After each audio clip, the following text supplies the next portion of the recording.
अस्सलाम वालेकुम student, this is the physics teacher Mohammad Kashif. तो जी, अब हम स्टार्ट करने जा रहे हैं हमारे पास एक टॉपिक जिसका नाम है इंडक्टर। अब इंडक्टर असल में सोलेनॉइड को ही कहते हैं, ठीक है? जो कि मैग्नेटिक फील्ड स्टोर किया करता था, याद है आपको? अब इंडक्टर के अंदर जो प्रॉपर्टी होती है उसको हम लोग कहते हैं प्यार से इंडक्टेंस, ठीक है जी? अब बच्चों, इस इंडक्टर को अगर मैं एक एसी सप्लाई के साथ कनेक्ट कर दूं तो अब क्या होगा? तो अब यहाँ पर ये होता है कि पहले तो करंट फ्लो करता है, और जब करंट में चेंज आता है तो वोल्टेज प्रोड्यूस होता है, और जब करंट में कोई चेंज नहीं आता तो वोल्टेज ज़ीरो होता है। इसके लिए जो हमारे पास एक इक्वेशन है, वो असल में ये इक्वेशन। अब आप बोलेंगे सर यहाँ पे तो ज़ीटा होता था, तो ज़ीटा को मैंने वी से रिप्लेस कर दिया ताकि आपके पास जो है यूनिफॉर्मिटी रहे। अब इसकी जगह अगर मैं D I upon D T लिख दूँ तो मसला तो किसी को भी नहीं होगा।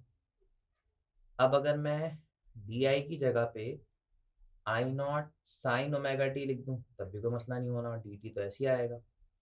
अब जब इसका डेरिवेटिव होगा तो ये बन जाएगा L I not cos omega T into omega, और जो करंट की इक्वेशन है यहाँ पे वो है आई नॉट साइन ओमेगा टी।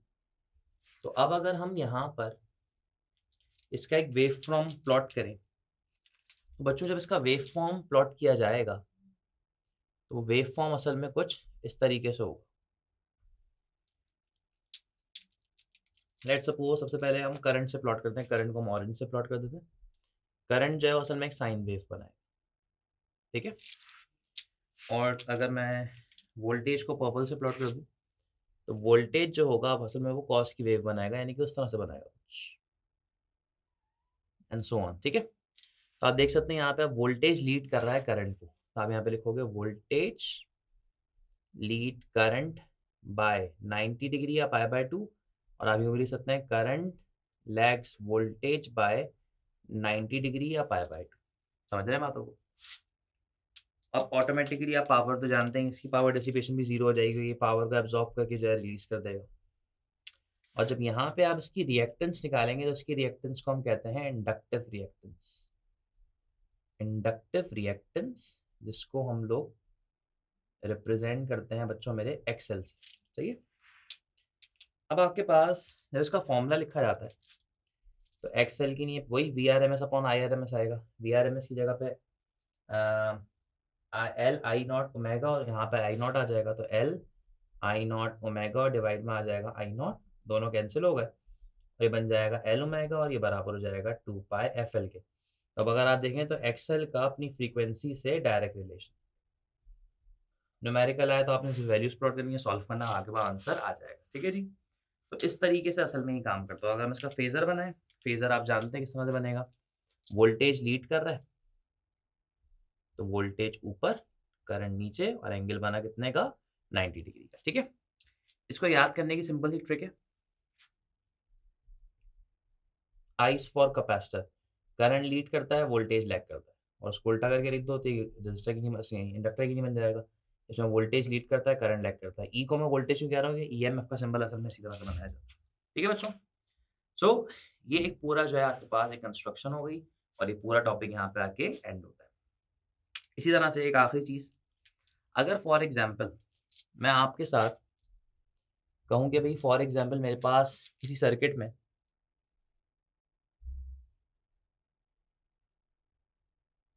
एक रेज़िस्टर के साथ मैंने एक कैपेसिटर भी लगा दिया और एक इंडक्टर भी लगा दिया, और उसको मैंने एक एसी सप्लाई से जो है वो कनेक्ट कर दिया। उसको हम कहते हैं असल में एक आरएलसी सर्किट। अब क्या होता है, अगर हमारे पास इस सर्किट में फ्रीक्वेंसी बढ़ जाए, फ्रीक्वेंसी कम हो जाए, फ्रीक्वेंसी बढ़ेगी तो ये बढ़ेगा लेकिन एक्ससी कम हो जाएगा, क्योंकि इन्वर्स रिलेशन है। तो एक्सएल जो है वो बढ़ जाएगा, एक्ससी जो है वो कम हो जाएगा, और सर्किट हो जाएगा पूरी तरीके से इंडक्टिव, इंडक्टिव। और अगर कैपेसिटर अगर ये कम हो जाए तो फिर जो है एक्ससी बढ़ जाएगा, लेकिन एक्सएल जो है वो कम हो जाएगा। ऐसा कब होगा कि जब दोनों आपस में बराबर हो जाए, और ऐसा तब होगा जब आपकी जो फ्रीक्वेंसी है वो बराबर हो जाएगी रेजोनेंट फ्रीक्वेंसी की। यानी कि अब आपके सर्किट में रेजोनेंस प्रोड्यूस होगी और ये दोनों एक दूसरे के इफेक्ट को कैंसल आउट करेंगे।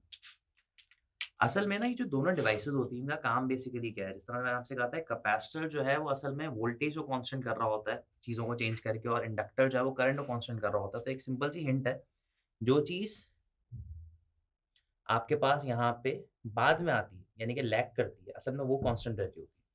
तो कैपेसिटर में वोल्टेज लैग कर रहा था तो असल में वो कांस्टेंट रह रहा था, यहाँ पे करंट लैग कर रहा था, ये करंट कांस्टेंट रह रहा होता है।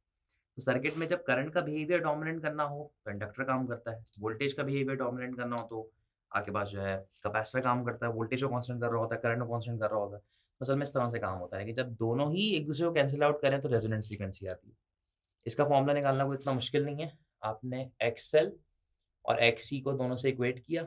एक्सएल की जगह पे आपने रखा 2 पाई एफएल, यहाँ पे आपने रखा 1/2 पाई एफसी। एफ को एक जगह ले जाएँ, बाकी सबको एक जगह ले आएँ। ये हो जाएगा एफ स्क्वायर, 2 2 ज़ा 4, pi into pi, pi square, और एलसी स्क्वायर हटेगा। तो बच्चों मेरे यहाँ पे रूट आ जाएगा। 4 और पाई रूट से बाहर आके 2 पाई बन जाएँगे और ये बन जाएगा अंडर रूट एलसी। ये फॉर्मूला आपको याद होना चाहिए, ठीक है? अब अगर इससे रिलेटेड कुछ इस तरह के क्वेश्चन आते हैं कि आपको लेट्स सपोज़ एल को कितना करना पड़ेगा कि जो है फॉर एग्ज़ाम्पल जो फ्रीक्वेंसी है, उसकी जो वैल्यू है वो लेट्स सपोज़ अल्लाह आपको भला करे आपके पास जो हो जाए वो हो जाए, इसको हम कह सकते हैं कि इसकी जो वैल्यू है लेट्स सपोज़ हो जाए 4 टाइम्स, सॉरी 2 टाइम्स हो जाए। तो अगर आपने यहाँ पे 2 लगाया तो ये हाफ हो जाएगा। तो असल में अगर आप यहाँ पे डिवाइड में 2 लगाएँ तो ये डिवाइड में 4 लगाएँ तो ये 4 पलट के ऊपर जाएगा, तो फॉर्मूला कुछ यूँ दिखेगा,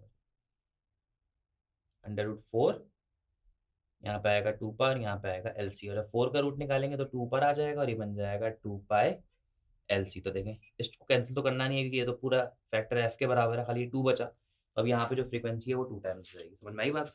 इसी तरह से अगर मैं फॉर एग्ज़ाम्पल आपसे कहूँ कि फ्रीक्वेंसी को मुझे 3 टाइम्स करना है तो आपने यहाँ पे 1/9 करना है, 4 टाइम्स करना है तो 1/16 करना है।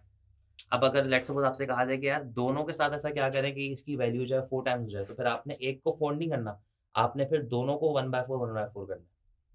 जब वो पलट के ऊपर जाएँगे तो 16 बनेगा, 16 का रूट निकालेंगे तो ये 4 आ जाएगा। तो इस तरह के सिंपल क्वेश्चंस आते हैं और इससे ज़्यादा डिटेल में इससे ज़्यादा कुछ नहीं पूछते, बाकी सर्किट की लाइनिंग वाला पूछते हैं और इस तरह से टॉपिक वाइंड अप होता है। ठीक है बच्चों? तो इस लेक्चर के लिए इतना ही, मिलते हैं इंशाल्लाह नए लेक्चर में। अल्लाह हाफ़िज़।